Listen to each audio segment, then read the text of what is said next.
이스라엘이 기브온과 맺었던 평화조약은 기브온 사람들의 거짓과 계략에 속아 넘어간 불합리한 약속이었습니다. 그럼에도 불구하고 여호수아와 이스라엘 지도자들은 기브온과의 평화조약을 지키기로 결정했습니다.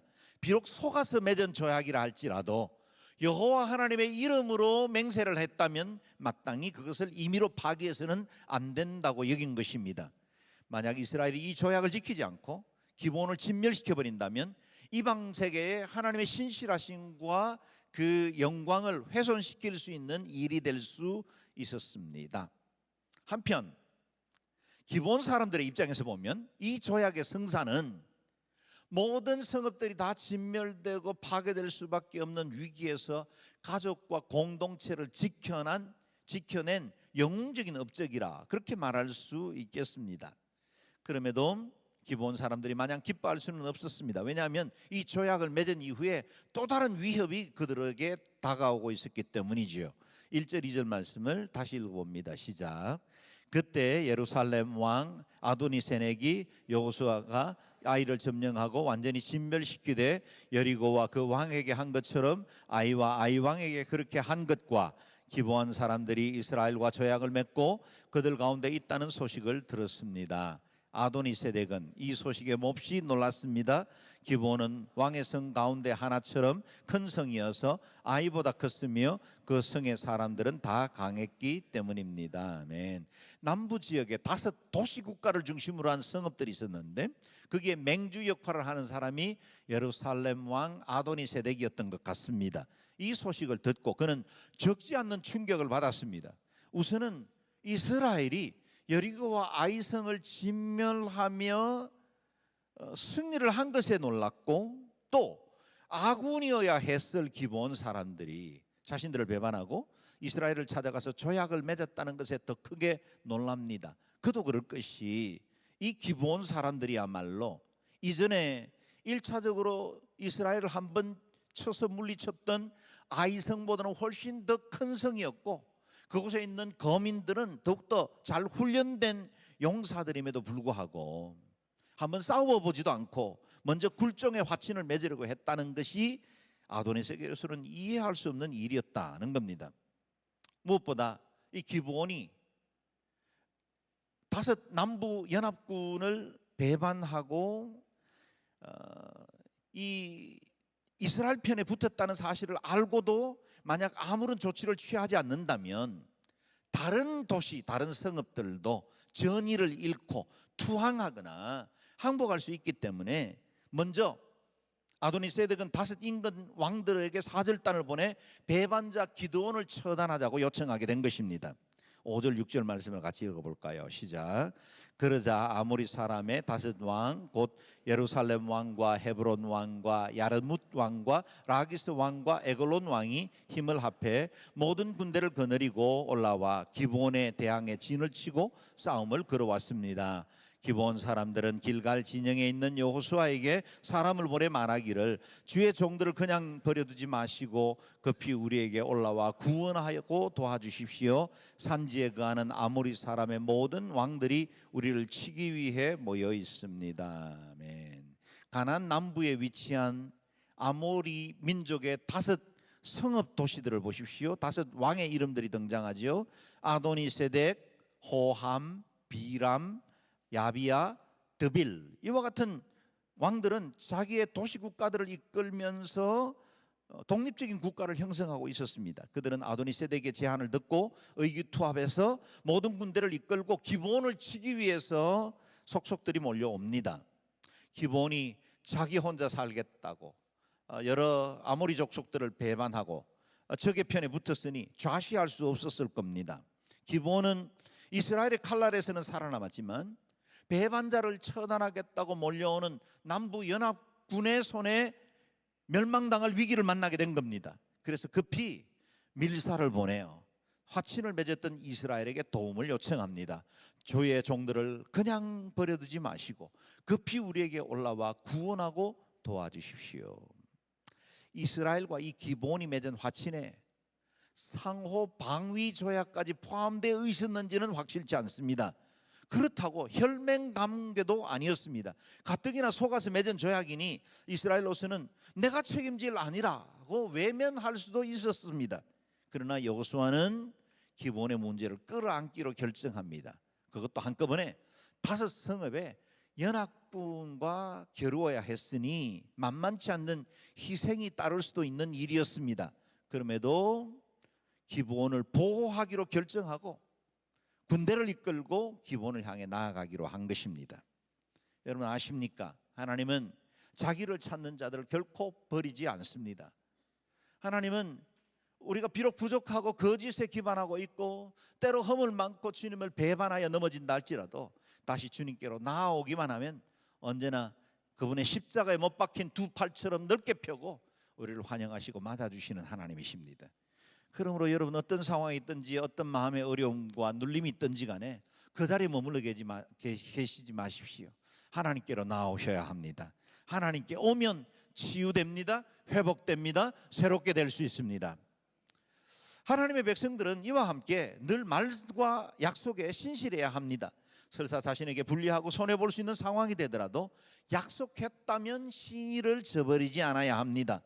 자기 일속 다 차리고 다른 사람 어려움을 외면하는 사람 누가 귀하게 여기겠습니까? 자동차 회사들이 가끔씩 어떤 결함이 있는 부속품이 발견되었을 때에 리콜하는 이유가 무엇이겠습니까? 끝까지 책임진다는 신뢰를 얻어서 장기적으로 기업의 가치와 신뢰를 얻기 위함이죠. 큰 손실이 있더라도 이 일은 마땅히 행해야 신뢰를 얻는 것입니다. 우리가 알고 있는 다윗은 요나단 사후에 그와의 언약을 지키기 위해서 요나단의 아들 머비보셋을 끝까지 돌보았고 은혜를 베풀어 주었습니다. 그래서 그리스도인인 저와 여러분은 나에게 이것이 유리한가 불리한가를 묻기 전에 내가 하나님 앞에 신실하기 위해서 무엇을 해야 하는지를 먼저 물어야 한다는 겁니다. 설사 단기적으로 손실이 있다 할지라도 하나님의 우리의 성실에 대해서 보상하여 주실 것을 믿고 사람들에게도 신뢰를 다해야 하나님은 우리에게 복을 더하여 주신다는 겁니다. 이 기본의 요청에 여호수아는 어떻게 반응했을까요? 7절 8절 한번 읽어주시죠. 시작.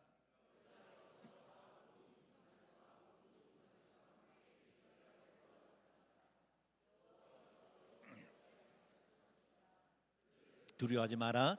내가 그들을 내 손에 넘겨주었으니 그들 가운데 한 사람도 너를 당해낼 자가 없을 것이다. 아멘. 기본을 요청을 받은 여호수아는 당연히 해야 하는 일인 것처럼 군대를 이끌고 출병을 결정합니다. 하나님께서도 이 여호수아의 이런 태도를 기뻐하셨고 용기와 확신을 주시죠. 그들을 두려워하지 마라. 내가 그들을 너의 손에 넘겨주었으니 그들 가운데 한 사람도 너를 당해낼 자가 없을 것이다.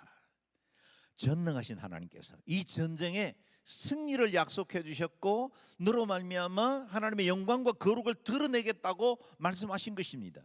여러분 하나님이 함께 하신다면 무엇이 무섭겠습니까? 그 하나님이 내 편이시라면 두려워할 것이 어디 있겠습니까?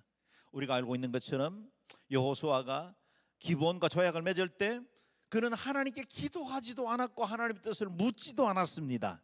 그리고 자기 판단을 신뢰하고 결정해서 불가침 조약까지 맹세합니다. 이렇게 일어난 일이니 하나님 편에서 보면 하나님께는 이번 사건에 대해서 책임져야 할 의무가 아무것도 없습니다. 그럼에도 불구하고 하나님은 여호수아의 실수와 미숙함을 용서하셨고 그리고 파생된 문제까지 책임져 주겠다고 말씀하시는 겁니다. 저와 여러분들 때로는 미숙하고 실수해서 문제를 일으키고 하나님 없는 곳에서 주님 아닌 다른 것들로 우리 인생과 삶을 즐기려고 하다가 때로 넘어지고 병들고 상하기도 하죠. 그럼에도 불구하고 하나님께로 돌아오기만 하면 하나님은 언제나 우리를 맞아주시고 치유하시고 새롭게 하십니다. 문제는 우리가 일으켜도 뒤치다거리는 하나님이 해주십니다. 우리 아이들이 위험한 일에 처하고 아이들이 문제를 일으켜도 우리 부모님들이 그 뒷바라지를 다 해내고야 말지 않습니까? 하물며 사람의 정도 이러할진데 우리를 사랑하시고 독생성자 예수 그리스도를 아낌없이 내어주신 그분이 어찌 여러분을 책임지지 않겠습니까? 여러분의 어떤 상황, 어떤 환경 가운데 있더라도 주님께로 돌아오시기를 바랍니다. 우리 하나님은 좋으신 하나님이십니다. God is good. 우리 하나님은 언제나 좋습니다. 좋으신 분이십니다. All the time. 모든 시간, 모든 곳에서 우리 하나님은 선을 베풀어 주시는 하나님이십니다. 그 하나님 신뢰할 수 있게 되기를 바랍니다. 이렇게 하나님께서 승리를 보증해 주시자 여호수아는 즉각적으로 행동에 옮깁니다. 9절에서 11절 말씀 읽겠습니다. 시작. 그리하여 여호수아가 길갈에서 밤새워 행군에 가서 불시에 그들에게 들이닥쳤습니다. 여호와께서는 이스라엘 앞에서 그들을 혼란에 빠뜨려 기브온에서 그들을 대대적으로 사륙하셨고 베토론으로 올라가는 길을 쫓아 아세가와 막게다에 이르러 그들을 치셨습니다. 또 그들이 이스라엘 앞에서 도망쳐 베토론으로 내려가고 있을 때 여호와께서 거기서 아세가에 이르기까지 하늘에서 큰 우박을 내리셔서 그들을 죽었습니다. 우박에 맞아 죽은 사람이 이스라엘 사람들의 칼에 죽은 사람보다 더 많았습니다. 아멘. 기브온은 길갈에서 약 35km 산직길을 따라 올라가야만 했습니다. 이스라엘 백성들의 본령이 위치해 있는 길갈은 지중해 해수면에서 마이너스 210m입니다.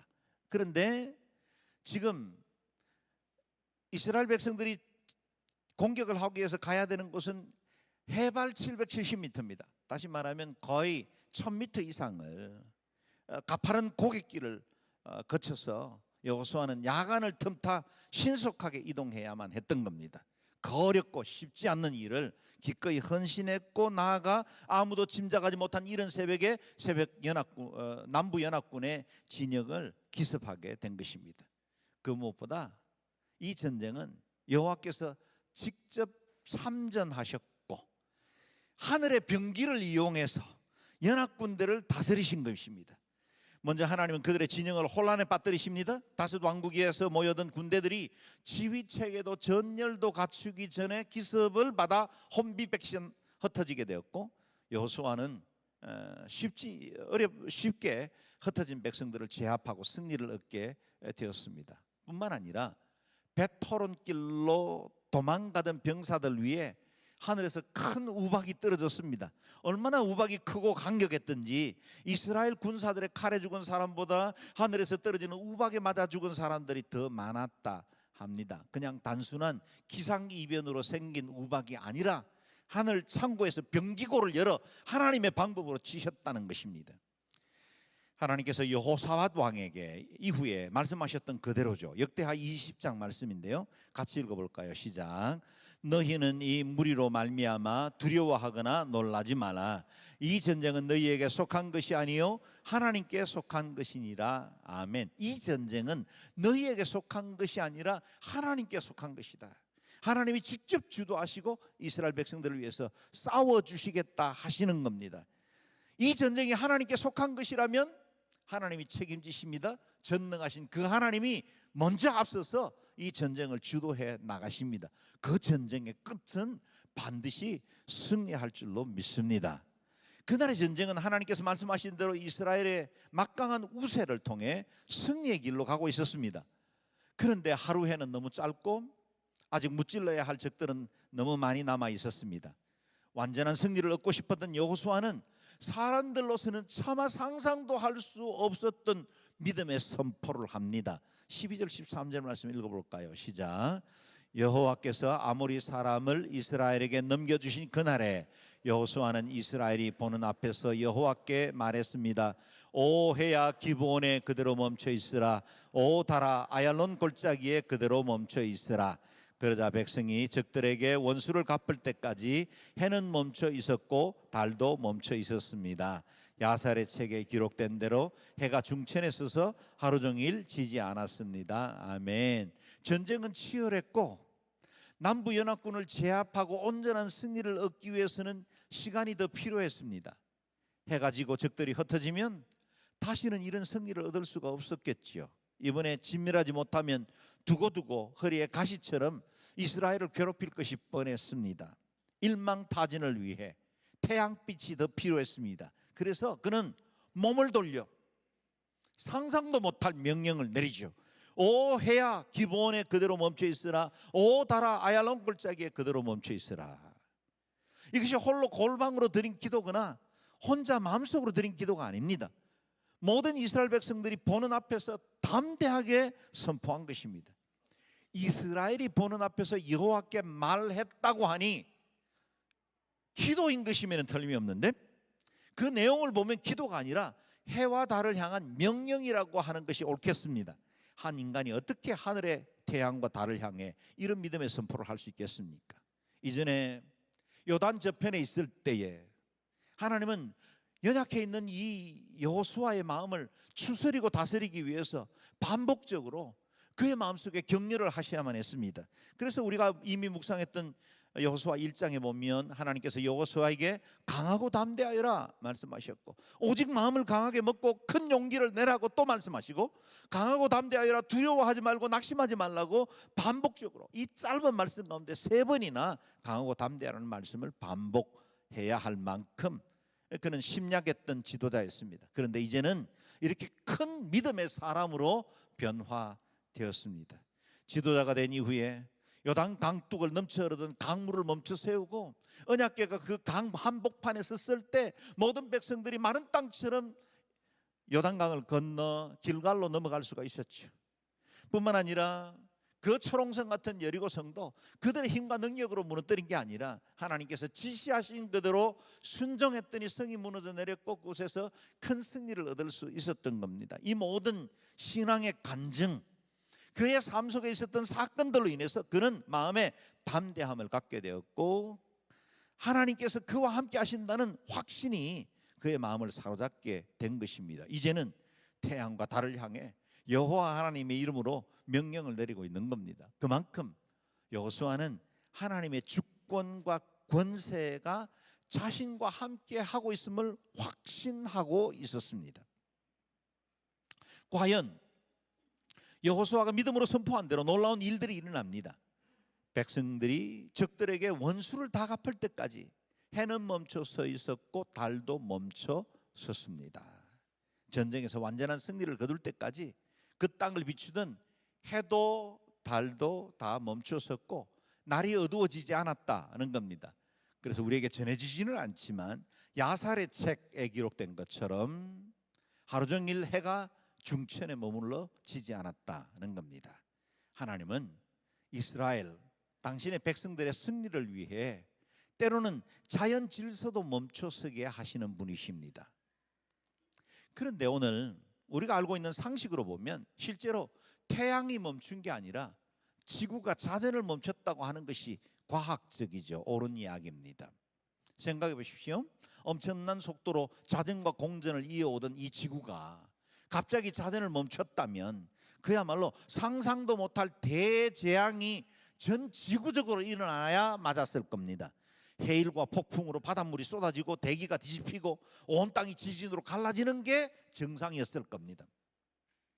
지구뿐만 아니라 태양계 전체에 큰 혼돈이 일어날 만한 일이었습니다. 그래서 오늘 본문 말씀을 이건 문학적 표현, 시적인 표현이다 라고 여기거나 아니면 고대 종교인들의 믿음의 상상이었다고 해석하는 사람들도 있습니다. 이성과 합리적인 사고로 보면 이 본문의 말씀을 그렇게 이해하는 것도 무리는 아닐 것 같습니다. 그러나 여러분, 우리가 하나님의 말씀을 믿는 믿음의 사람으로서 믿음의 관점으로 이 사건을 보면 이건 대단히 큰 사건은 아닙니다. 창세기 1장 1절을 우리가 진리의 황금문이라고 부르는데, 이 진리의 황금문을 열고 들어가면 그 첫 번째 말씀이 하나님께서 태초에 하늘과 땅을 창조하셨다는 말씀으로 시작됩니다. 누가요? 저와 여러분이 하나님이요. 이 기본 전쟁 가운데 행하셨던 그 하나님이 동일한 하나님이신데 그분이 태초에 하늘과 땅을 창조하셨습니다. 지으신 분입니다. 당시에는 아무것도 없었습니다. 무에서 유를 만드신 분입니다. 그 하나님이 온 천지 만물을 창조하시고 운행하시던 그분이 우주의 법칙을 잠깐 조정하는 것이 무엇이 어려운 일이겠습니까? 진리의 황금문을 열고 들어와서 오늘 본문을 바라보면 그리 큰 사건 아닙니다. 우리의 알량한 지식과 지혜 가지고 이 말씀을 판단하려고 할 필요가 없습니다. 혼란과 무질서 없이도 얼마든지 하나님은 세상을 멈출 수 있는 분이십니다. 인간의 이성과 상식으로 이해해보려고 하니 미궁에 빠지고 혼란스러운 것이지, 만약에 우리가 전능하신 하나님, 온 세상을 창조하시고 운행하시는 그 하나님의 관점으로 오늘 이 사건을 보면 하나님께서 놀라운 일들, 기적적인 사건들을 얼마든지 일으킬 수 있으시다는 겁니다. 마른 뼈들에게 생기를 불어넣어 군대를 만드시는 하나님께 불가능한 일이 어디 있겠습니까? 우리 예수님께서는 너희가 겨자씨같이 작은 믿음만 있어도 이 산을 들어 바다에 던지우라 할지라도 그대로 될 것이라고 말씀하셨습니다. 하나님께서 친히 온 세상을 말씀으로 지으셨고 그 말씀의 능력을 가지고 우리 가운데 거하신다는 겁니다. 그 말씀을 믿음으로 받아들이는 사람들을 통해서 하나님은 놀라운 역사를 일으킵니다. 우리가 골방에서 기도할 때 하나님은 온 세상의 일들을 이루십니다. 우리는 이 작은 교회 공간 안에서 이 나라의 민족의 미래와 운명을 위해서 기도할 때, 열국에 있는 우리 선교사님들과 그 땅들을 위해서 기도할 때 하나님께서 그 일을 친히 이루어 가시는 것입니다. 그 하나님이 저와 여러분의 하나님이십니다. 이 하나님이 여러분에게 믿음으로 받아들여지기를 바라고, 그 하나님과 동행함으로 기적을 경험하는 매일의 삶이 되기를 주의 이름으로 축원합니다. 아멘. 오늘 말씀의 핵심 포인트는 태양이 섰는가 지구가 머물렀는가, 그거에 있지 않습니다. 두 가지죠. 기도로 세상을 바꿀 수 있다는 사실을 보여주고, 또 전능하신 하나님께서 이스라엘을 위해서 싸우셨다는 사실을 증거하고 있습니다. 기도는 세상도 바꿉니다. 기도는 능력입니다. 하나님의 권세를 부를 수 있는 유일한 통로입니다. 뿐만 아니라 그 전능하신 하나님이 우리의 기도를 들으시고 온 세상의 운행까지도 바꾸실 수 있는 하나님, 우리를 얼마나 귀히 여기셨는지 온 천하보다 더 귀하고 영광스러운 아들 예수 그리스도를 우리 위에 내어주신 분이십니다. 아들을 우리에게 주신 분이라면 그분이 행하지 못할 일들이 어디 있겠습니까? 그 은혜가 오늘 본문을 통해서 증거되는 것입니다. 하나님은 오늘도 친백성된 저와 여러분을 위해서 싸우시고 일하시는 분이십니다. 우리가 이 땅을 살아가는 날 동안 우리는 어떤 형태이든지 크고 작은 싸움에 휘말릴 수밖에 없습니다. 국가 간의 분쟁도 일어나고 소리 없는 국가 간의 경제, 무역의 전쟁들도 계속되고 있습니다. 지금 AI를 기반으로 하고 있는 과학기술의 전쟁들도 계속 이어지고 있죠. 우리 개인들도 예외는 아닌 것 같습니다. 때로는 다른 사람들과 갈등이 생기기도 하고, 때로는 소소한 다툼 가운데 휘말리기도 하죠. 내면적으로 우리의 고난과 싸워야 하고, 때로 우리 중에도 있겠지만 질병과 싸워야 하는 분들도 있습니다. 시련을 이기기 위해서 싸워야 하고, 유혹과 시험을 견뎌내기 위해서 싸워야 할 때도 있습니다. 어떤 때는 엄습하는 두려움과 열등감, 좌절도 다 우리가 싸워야 할 대상이기도 하죠. 또한 마귀가 우는 사자처럼 삼킬 자를 두루 찾고 있으니 그 어느 순간에도 우리는 이 싸움에서 자유로울 수는 없는 것 같습니다. 이 모든 전투에서 우리가 살아가는 날 동안 경험하는 모든 싸움에서 여러분, 내 힘과 내 의지, 내 지혜로 싸우려고 하지 말고 우리를 위해 친히 앞서 싸우시고 일하시는 그 하나님을 의존하고 그분께 맡기시기를 주의 이름으로 축원합니다. 대적을 멸하시고 우리를 위험으로부터 지켜주시는 하나님의 능력을 덧입혀야 우리가 승리할 수 있습니다. 최고의 승리를 우리에게 주시는 예수 그리스도, 그분을 굳게 붙들어야 승리의 깃발 여호와 니시, 그 승리의 깃발이 우리의 인생 가운데 꽂히게 될 것입니다. 이 기브온의 전투는 하나님의 놀라운 능력으로 큰 승리를 거둡니다. 14절 15절 말씀을 같이 읽겠습니다. 시작. 그렇게 여호와께서 사람의 말을 들어주신 날은 전무후무했습니다. 여호와께서 이스라엘 편에서 싸우셨기 때문입니다. 그러고 나서 여호수아는 온 이스라엘과 함께 길갈의 진영으로 돌아왔습니다. 아멘. 이날처럼 사람의 기도를 하나님께서 들어주신 일은 전에도 없었고 후에도 없었다는 겁니다. 전무후무한 기도의 응답, 기도의 역사가 일어났습니다. 뿐만 아니라 이 기브온 전투에는 또 다른 하나님의 놀라운 계획이 숨겨져 있었습니다. 남부 연합군이 기브온을 치러 올라오는 상황을 역전시켜 남부 지역 모든 도성들을 쉽게 정복할 수 있게 만드신 겁니다. 만일 그들이 연합군을 형성해서 대항하지 않았다면 이스라엘은 각 남부 지역의 모든 도시들과 지역들을 찾아다니면서 계속해서 정복 전쟁을 치러야만 했을 겁니다. 훨씬 더 난이도가 높았을 거고 더 큰 군사력을 요구해야 했을 겁니다. 그런데 그들이 기브온을 제압하겠다며 자기 성문을 열고 한 군데 다 모여든 겁니다. 물론 연합군을 한꺼번에 대응하는 것이 쉽지는 않았겠지만 이 한판 승부로 이스라엘은 남부지역 모든 세력들을 일거에 정복할 수 있는 기회를 얻게 된 겁니다. 마치 우리 교회가 위치한 바로 뒤편 인천 앞바다를 통해서 한반도의 중허리가 된 이 인천을 정복해서 들어오고 수도를 정복함으로 남쪽에 있었던 모든 인민군들을 물리칠 수 있었던 것처럼, 그래서 남반부에 있는 모든 지역들이 수복될 수 있었던 것처럼 이와 같은 중허리 지역을 점령함으로 하나님은 남부 지역 전체를 차지할 수 있게 하신 것입니다. 그러므로 여러분, 우리의 삶 속에서 일어나는 모든 일들, 내가 경험하고 있는 모든 직면하고 있는 어려운 일들, 이 모든 것들은 하나님의 선하신 주권 가운데 있는 줄로 믿으시기를 바랍니다. 하나님께서 우리와 함께 하신다면, 우리를 위해 싸우신다면 그 어떤 전쟁에도 실패하지 않을 수 있습니다. 하나님이 우리 편에 계시고 우리의 삶을 새롭게 하시고 강하게 하시고 온전하게 하시고 복되게 하실 줄로 믿습니다. 오늘 말씀에서 기억할 4가지 교훈을 정리하려고 합니다. 첫째, 하나님은 인간의 실수조차 활용해서 온전한 뜻을 이루어 가십니다. 여호수아의 실수조차 변화시켜 하나님은 남부지역 전체를 점령할 수 있도록 사용하셨습니다. 둘째, 하나님께 속한 모든 사람들이 치루어야 하는 전쟁은 여호와 하나님께 속해 있습니다. 하나님이 다스리십니다. 하나님이 우리 앞서 싸우십니다. 그 주님이 싸우시면 반드시 승리가 보장됩니다. 세 번째, 하나님은 당신의 자녀들을 위해서라면 초자연적인 능력과 기적도 불사하십니다. 저와 여러분을 구원하시기 위해서는 아들 독생자 예수 그리스도까지 보내신 분이십니다.